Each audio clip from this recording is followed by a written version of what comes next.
সম্মানিত দিনী ভাই বোন, ইবাদতের জগতে সবচেয়ে দামি গুরুত্বপূর্ণ ইবাদত সিয়াম। ইবাদতের জগতে সবচেয়ে দামি গুরুত্বপূর্ণ ইবাদত হলো সিয়াম। আবু সাঈদ খুদরি রাদিয়াল্লাহু তাআলা আনহু বলেন, রাসূল সাল্লাল্লাহু আলাইহি ওয়াসাল্লাম বলেছেন, মান সামা ইয়াওমান ফি সাবিলিল্লাহ বা'দাল্লাহু ওয়াজহানিন নারি সাবিনা খরিফা। কেউ যদি আল্লাহকে সন্তুষ্ট করার জন্য একদিন সিয়াম থাকে, তাহলে আল্লাহ তাকে জাহান্নাম থেকে 70 বছরের পথ দূরে সরিয়ে দেবেন।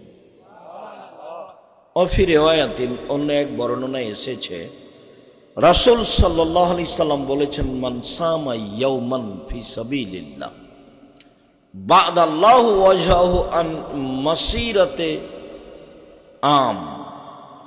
কেউ যদি একদিন আল্লাহকে সন্তুষ্ট করার জন্য সিয়াম থাকে, তাহলে আল্লাহ তাকে জাহান্নাম থেকে 100 বছরের পথ দূরে সরিয়ে দেবেন। অন্য এক বর্ণনায় এসেছে, মান সামা ইয়াওমান ফি সাবিলিল্লাহ জালাল্লাহু বাইনাহু ওয়া বাইনান নারি খান্দাক কামা বাইনাস সামাই ওয়াল আরজ। কেউ যদি আল্লাহকে সন্তুষ্ট করার জন্য একদিন সিয়াম থাকে, তাহলে ব্যক্তির মাঝে আর জাহান্নামের মাঝে একটা গর্ত তৈরি করা হবে, যেই গর্তের ব্যবধান হলো আকাশ জমিনের ব্যবধান, মানে 500 বছরের পথ। 3টা হাদিসের সমন্বয়ে বলি, একদিন সিয়াম থাকলে জাহান্নাম সরে যাবে আপনার থেকে 70 বছরের পথ। 2, একদিন সিয়াম থাকলে আপনি সরে যাবেন জাহান্নাম থেকে 100 বছরের পথ। 3, একদিন সিয়াম থাকলে আল্লাহ আপনাকে জাহান্নাম থেকে সরিয়ে দিবে 500 বছরের পথ। সব মিলে ফলাফল কি? সব মিলে যে সিয়াম থাকবে সে জান্নাত পাবে। সিয়ামের বিনিময় জান্নাত। যদিও ইবাদতের জগতে সবচেয়ে শক্তিশালী, ক্ষমতাধর, পাওয়ারফুল ভিন্ন ধরনের ইবাদত হলো দান। দানই একটা থেকে আরেকটা ঘটাতে পারে, যা অন্যান্য ইবাদত পারে না। সালাত আদায় করে জান্নাত পাওয়া যায়, জান্নাত কিনা যায় না। সিয়াম পালন করে জান্নাত পাওয়া যায়, জান্নাত কিনা যায় না। হজ করে জান্নাত পাওয়া যায়, জান্নাত কিনা যায় না। দান এমন একটা ইবাদত যা দিয়ে জান্নাত কিনা যায়।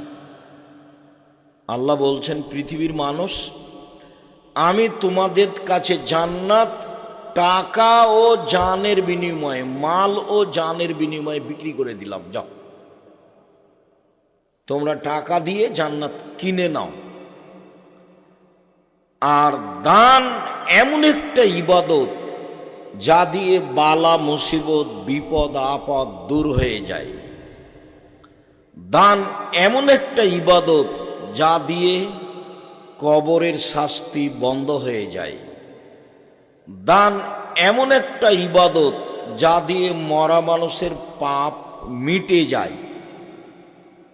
আপনি আপনার বাপ মা মারা গেছেন, তাদের নামে দান করবেন, তাদের পাপ মিটে যাবে। হাদিস বুখারী মুসলিম।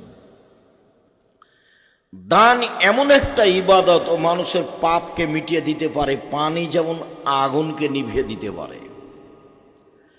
দান এমন একটা ইবাদত আল্লাহর রাগকে মিটিয়ে দিতে পারে। ইন্না সাদকাতা সিররে তুতফিউ গাযাবার রাব্বে। নিশ্চয় গোপন দান আল্লাহর রাগকে মিটিয়ে দেয়। দান এমন একটা ইবাদত যা বিচারের মাঠে দলিল হিসাবে আসবে। দান এমন একটা ইবাদত বিচারের মাঠে আপনাকে ছায়া করার জন্য আসবে। হাত্তা ইউজাবায়নান নাস, যতদিন পর্যন্ত মানুষের মাঝে বিচার শেষ না হবে ততক্ষণ পর্যন্ত আপনি দানের ছায়াতলে থাকতে পাবেন। এ কথা মুহাম্মদ সাল্লাল্লাহু আলাইহি সাল্লাম বলেন।